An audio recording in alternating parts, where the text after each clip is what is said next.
2019లో మళ్లీ అధికారం TRS దేనన్నారు CM KCR. Telangana భవన్లో జరిగిన టీఆర్ఎస్ ఎంపీలు ఎమ్మెల్యేల సమావేశంలో కేసీఆర్ సర్వే రిపోర్ట్ ని బయటపెట్టారు. వచ్చే ఎన్నికల్లో టీఆర్ఎస్ 111 స్థానాల్లో విజయం సాధిస్తుందని, ఎంఐఎం 6 స్థానాల్లో, కాంగ్రెస్ 2 స్థానాల్లో గెలుస్తుందని తమ సర్వేలో తేలిందని ఆయన చెప్పారు. మధిర, కల్వకుర్తి సీట్లలో మాత్రమే కాంగ్రెస్ గెలుస్తుందని మీటింగ్లో కేసీఆర్ అన్నారు. ఇటీవల తాను నిర్వహించిన సర్వే రిపోర్ట్ని నియోజకవర్గాల వారీగా ఎమ్మెల్యేలకు కేసీఆర్ అందించారు. రాబోయే ఎన్నికల్లో తమదే విజయమని, ప్రభుత్వ పథకాలను ప్రజల్లోకి తీసుకువెళ్లాలని ఎమ్మెల్యేలకు సీఎం కేసీఆర్ దిశానిర్దేశం చేశారు. మరోవైపు రాష్ట్రపతి ఎన్నికల్లో ఏ కూటమికి మద్దతివ్వాలనే దానిపై ఈ సమావేశంలో చర్చించారు. ఇటు సీఎం కేసీఆర్ భద్రతని పెంచారు. గ్రే హౌన్స్ కమాండోలతో సెక్యూరిటీ కల్పించనున్నారు. 18 మంది కమాండోలు కేసీఆర్ సెక్యూరిటీకి ఇవ్వనున్నారు.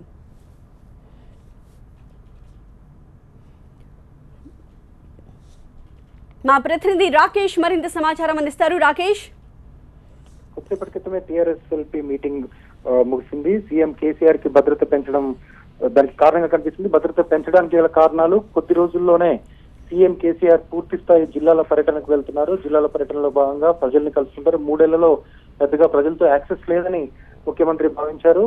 కొన్ని బహిరంగ సభలు మినహా ఎక్కడ ప్రజలతో మమేకమైనట్లుగా కనిపిస్తుంది. నేపథ్యంలో ఎలక్షన్ హడావుడి కూడా దగ్గర పడుతున్న నేపథ్యంలో అన్ని జిల్లాలని కొత్త జిల్లాలతో కలుపుకొని పాత జిల్లాలు ఏదైతే 10 జిల్లాలు ఉన్నాయో ఆ 10 జిల్లాలను లెక్కలోకి తీసుకొని పూర్తిగా 10 జిల్లాల్లో ఒక్కొక్క జిల్లాలో 3 రోజులు పర్యటించాలనేది ముఖ్యమంత్రి ఆలోచనగా తెలుస్తుంది.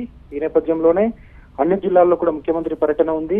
సిచ్యువేషన్ కూడా కొంత అంటే నక్సల్స్ ప్రభావిత ప్రాంతాలు ఉన్నాయి. అదేవిధంగా క్రౌడ్ కూడా ఎక్కువగా ఉంటుంది. ఈ నేపథ్యంలో భద్రతను సాధారణంగానే పెంచాల్సి వచ్చిందని పోలీసుల నుంచి వస్తున్నటువంటి సమాచారం. ఈ మేరకు 18 మంది గ్రేహౌండ్ కు సంబంధించినటువంటి పోలీసులు ఆయనకి కాపలా కాస్తుంటారు. ఇక సమావేశ వివరాల్లోకి వెళ్తున్నట్లయితే సర్వే వివరాలను, ఇది 3వ సర్వే ముఖ్యమంత్రి కేసీఆర్ జరిపించినటువంటి సర్వేల్లో 3వది.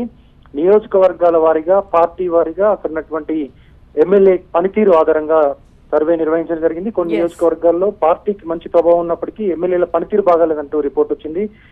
ముఖ్యమంత్రి కేసీఆర్ కి 98% ప్రజలు మద్దతు పలికారు. సిద్దిపేటలో హరీష్ రావుకి 88%, అదేవిధంగా సిరిసిల్లలో కేటీఆర్ ప్రాతినిధ్యం వహిస్తున్నటువంటి సిరిసిల్లలో గతంలో ఆయనకు తక్కువగా మద్దతు వచ్చింది. కానీ ఈసారి మాత్రం 91% మద్దతు వచ్చింది. మొత్తంగా రాష్ట్రపతి ఎన్నికలు, తాజా రాజకీయ పరిణామాలు, మంత్రుల పనితీరు, ఎమ్మెల్యేల పనితీరు పైన పూర్తిస్థాయి సమావేశంలో చర్చించారు. ఎస్ రాకేష్.